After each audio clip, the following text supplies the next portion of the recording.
I was honest. I would not let the Harris campaign tell me what to say. They would try to give me notes and I would say, I don't care.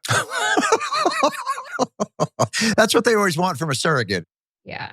So on Jon Stewart's weekly podcast, billionaire Mark Cuban stated that he refused to take any notes from the Kamala Harris campaign when he served as their surrogate.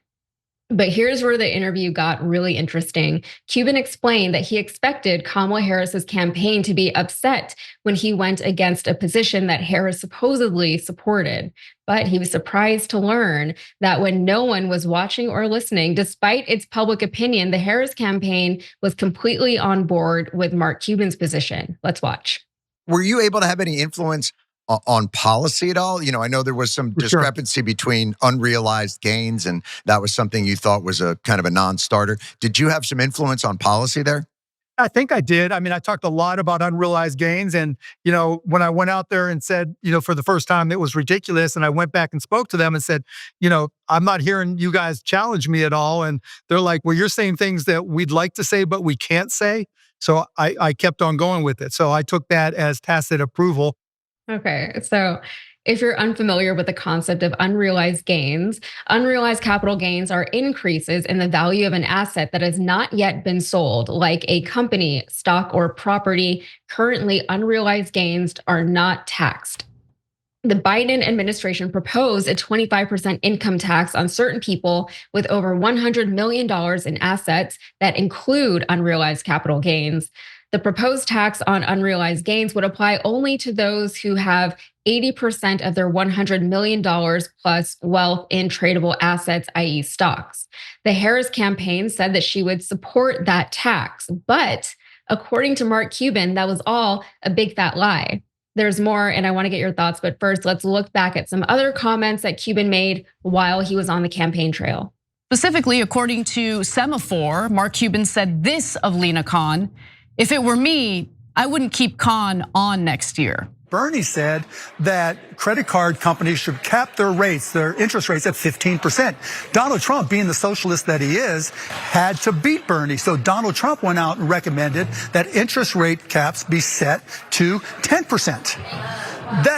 The fact that he's even suggesting price controls and price caps is socialism 101. People have suggested she's going to operate even to more to the left of Biden as it relates to regulation, potentially taxes, other things related to business. Kamala Harris is pro-business. This is Kamala Harris's campaign. It's not Joe Biden's campaign, right? Kamala Harris is not Joe Biden. I've talked to the Biden administration, I've talked to the Trump administration, I've talked to the Obama administration, and I think the Harris administration has been most open. Okay, so here on TYT, I can't say that we're really surprised whenever politicians from either party turn out to be a little less than honest about their positions, beliefs, motivations, plans, etc.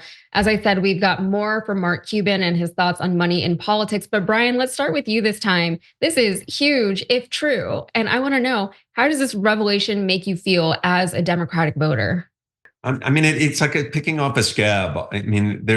There was so many underdeveloped economic themes that were just nurtured a little, but never really expressed. And I think it goes to the collective anger that so many people are feeling, that if this was a pro-business campaign, then it really wasn't articulated other than it being an opportunity economy, which was a phrase that didn't really resonate with Americans, or at least half of them.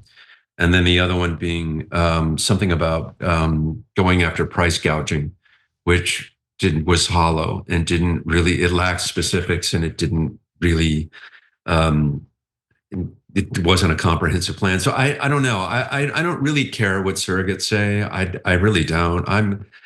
As a voter, I just missed a robust, full economic plan that wasn't articulated. And it's not because Americans missed it or they somehow didn't hear it. It's because it was poorly executed and it didn't fire up people in the way that they needed to. And in the state of Georgia, where I lived, if you pretty much look around the entire state, any Democratic gains were erased. because of that. Yeah. On economic issues. So I don't really care about the surrogates. I'm pissed that that it just wasn't articulated in a way that voters understood a full economic plan. And I just missed it. I didn't see this as a pro-business, campaign. I didn't. So, Brian, I think those two things are related, right? So I get what you're saying, like the surrogates usually come out, they do talking points, they're irrelevant, right? But in this case, it's what led to the confusion and the inability to get out a clear economic message that you're pointing out that you saw with your own eyes.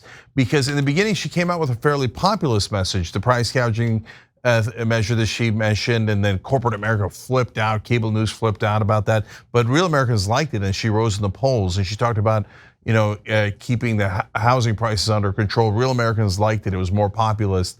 Again, corporations, cable news, et cetera, flips out. And then she went from that populist era where she gained tremendously in the polls to the Cuban era, the Mark Cuban era. And so this isn't personal. I like Mark Cuban. It's not about that. In fact, I agree with him on the unrealized capital gains.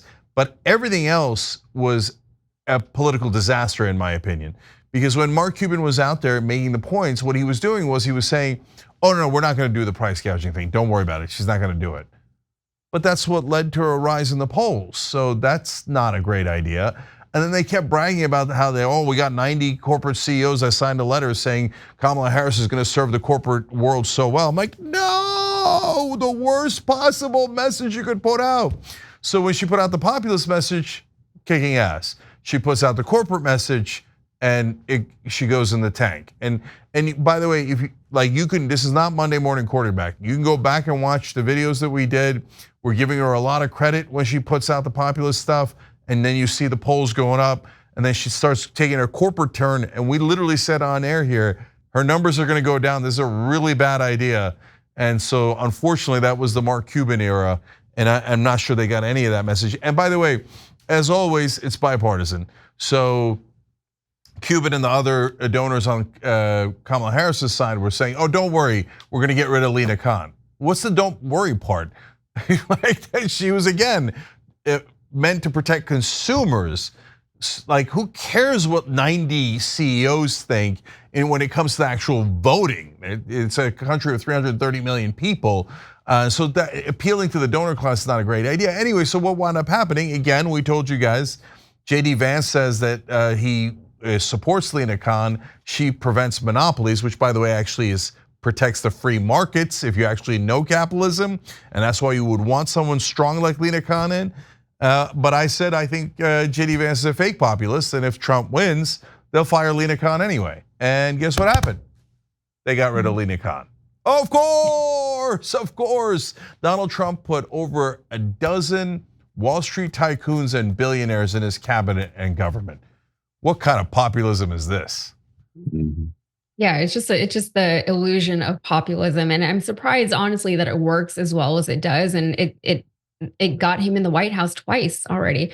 And just the whole thing with the Harris campaign, there was a lot of pandering to, in my opinion, the wrong people. And that's where she started to suffer. Just as Cenk said, every time she would come out and say something that was more pro-business, her numbers would go down. And there was a lot of just mixed messaging. It was very confusing a lot of the time as to where she actually stood on things.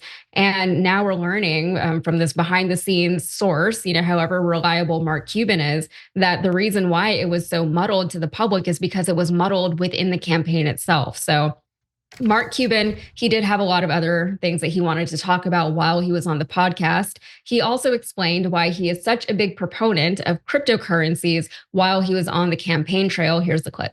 I mean, I was very clear early on that there was data from Pew Research that said, at least 40% of young men were into crypto. And the way I explained it to them wasn't a big picture crypto thing at all. I was like, look, for a 21-year-old kid, particularly men these days, They're not like we were when we were growing up, where it was a rite of passage to open up a bank account or to get a savings account. Now they download Robinhood or Coinbase or some app, and they live in an app economy. And if you downloaded Robinhood or Coinbase, you're buying crypto over stocks. You've got a SEC head, Gary Gensler, doing everything possible to reduce the value of their net worth. And everything they read in those apps about, what's happening to the price of their crypto is, driven and talked about relating to Gary Gensler. They're not going to vote for you. And I said it to Gary Gensler directly. I said it to Kamala. I said it to her team that Gary Gensler could cost her the election. Absurd. I think it's certainly debatable how front of mind Gary Gensler was for the young men who voted for Trump over Kamala Harris. But I guess until we see some numbers on that, we can always speculate. But on the show, Cuban and Stewart also dueled over government regulations on large corporations. Cuban seemed reluctant to admit that those policies are largely affected by lobbying, but Jon Stewart got him to kind of come around eventually. Let's watch. The one thing the founders didn't really add into the equation is corporate power.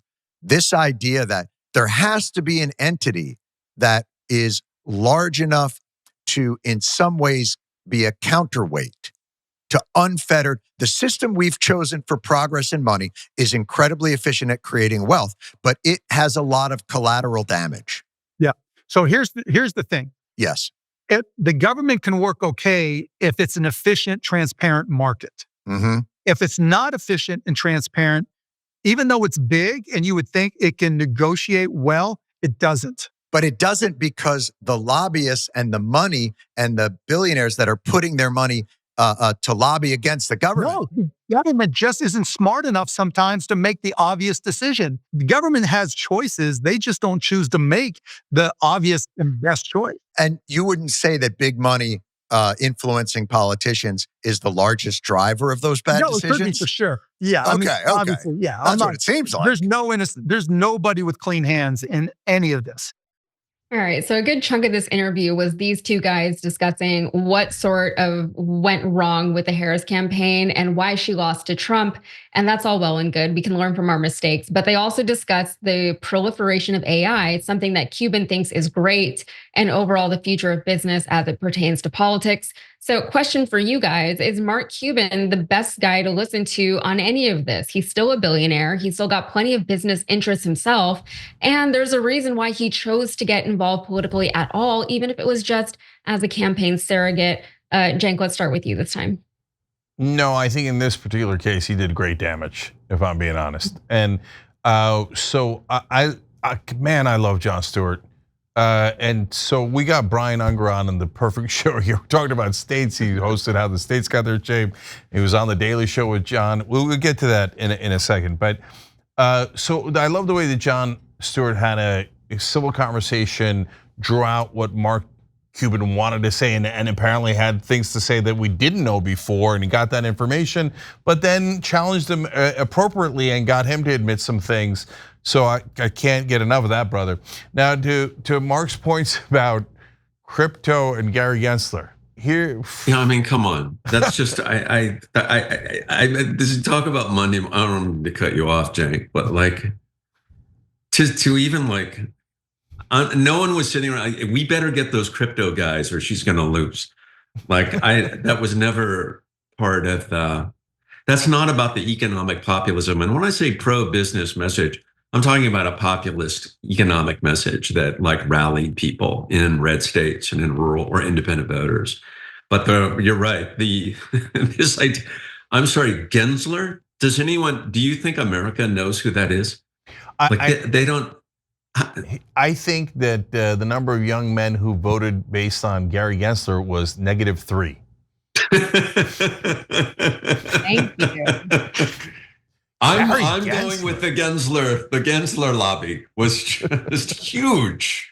That's what did it. That's what really did Kamala Harris in this election, was Gary Gensler. Yeah, I mean, look, the thing is, I don't think that Mark Cuban is being disingenuous. I think that he really does believe that, but that's why it's funnier. So like Gary Gensler, no one knows. I know Gary Gensler, and you know what? He's an excellent regulator. He's one of the rare regulators who really does protect consumers. That's why corporate interests hate him, right? So Gary Gensler and Lina Khan were like the two best people in the government, in my opinion. And so for a surrogate of Kamala Harris to say, hey, remember, we're gonna get rid of those guys who protect consumers, and we've got this letter that says 90 corporate CEOs are on our side. Worst politics you can imagine, in my opinion. I mean, you've talked about it here forever, and years about, and Jon brings it up that, I mean, if you're not going to reform this lobbyist system, and you're, essentially the will of the people and the economic populism, you can talk about economic populism all you want.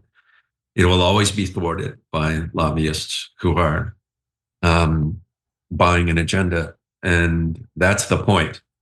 And that's the elephant in the room. And Mark Cuban would rather talk about crypto. I mean, I don't think that's the, no one's looking back in the rearview mirror saying, damn, we should have had crypto parties. He spoke a lot about AI also, but yeah, maybe it's because he has billions of dollars, so maybe things like this don't occur to him. But there's a reason why these companies are spending millions of dollars. They budget millions and millions of dollars every year or every election cycle to lobbying. They wouldn't do that if they weren't getting something out of it, if these politicians weren't actually being influenced by it. So yeah, I mean, he's right to say that the politicians are the ones who are making the decisions ultimately, but you can't act like they're not being influenced. Like there's not some quid pro quo under the table stuff happening. Like that's just kind of ignorant to pretend that that's not as impactful as it actually is. So, yeah, it just I agree with you guys so much. This whole idea that, gosh, if Kamala Harris was just a little bit more pro corporate, she would have won the populist vote. Okay. Maybe, but that seems unlikely. Thanks for watching The Young Turks. We really appreciate it. Another way to show support is through YouTube memberships.